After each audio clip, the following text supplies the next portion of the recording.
ঠিক খেতে বসে পড়েছ? আজকে খাওয়া চালু হয়ে গেছে, আমারই বাকি, আমি বসা বাকি। তো আজকের মেনুতে কি কি আছে বন্ধুরা একবার দেখিয়ে দিই। এইটা কি বলো, তুমি বলো। এটা পটল আলু দিয়ে তরকারি, পটল আলুর তরকারি। এটা খেসারি ডাল, সেদ্ধ, খেসারি ডাল সিদ্ধ। আর এটা ডিমের কারি। আর সঙ্গে আছে লেবু, শসা। সাদা সিধে যে খাওয়া দাওয়া তেমন কিছু নেই, এই দুটো আইটেমের উপরেই।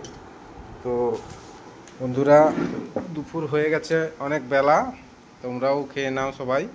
আমরা সবাই খেতে বসে গেছি। তো তোমাদের দিনটা ভালো কাটুক, তোমরাও সব খেয়ে নাও। আমার ভিডিওগুলো যদি ভালো লাগে তাহলে লাইক, কমেন্ট, শেয়ার করে পাশে থাকবেন বন্ধুরা। আজকের মতো এখানেই ভিডিওটা শেষ করলাম। Tata, by.